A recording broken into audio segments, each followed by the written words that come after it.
Bill's back. Is there further discussion? Mr. Graves, you're recognized.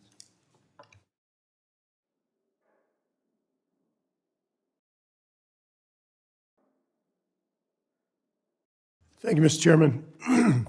Mr. Chairman, first of all, I want to thank Congressman Duncan for this legislation. As we provided data and input for the record of the hearing at our, markup that we had last week, we have repeatedly found that policies that are being carried out by my friends on the other side are the very policies that are resulting in oil and gas companies to achieve record profits.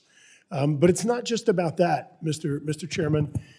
EIA has projected that oil and gas demand, both in the United States and globally, is actually going to increase. This is the Biden administration's EIA.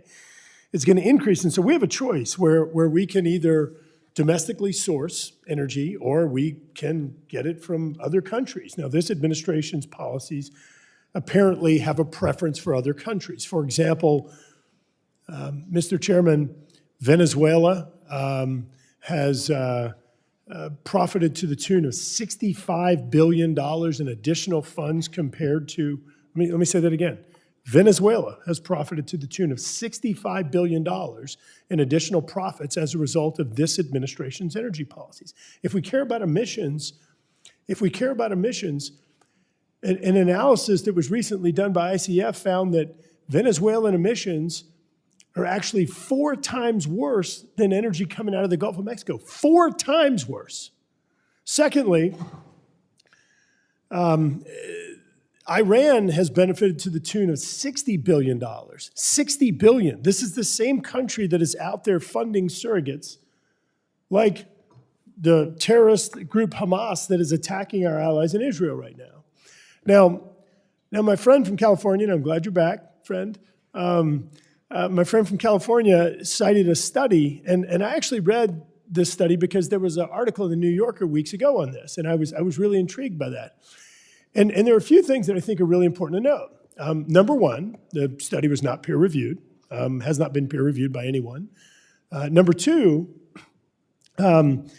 this same scientist isn't a scientist. He's a big advocate. He is an anti-fossil fuel advocate. This same person, see if I can find the great energy policies he was proliferating. He is not just anti-fossil fuel. He is also anti-nuclear, anti-carbon capture, anti-hydrogen. He was part of the New York Climate Action Council that advised the state to downsize the natural gas pipeline system and repeal laws that allowed it to connect natural gas connections into homes, and even said that blue hydrogen was a bad solution. If I remember right, it was that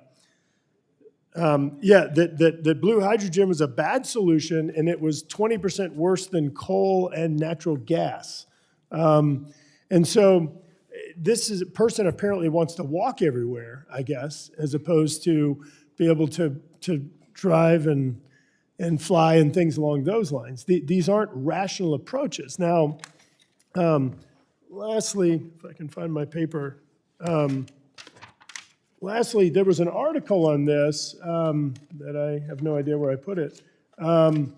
There was an article on this that actually cites studies that I've talked about in this committee repeatedly, and it's studies that have been done by a group that actually has gone through peer review, and that's our National Energy Labs, the DOE labs.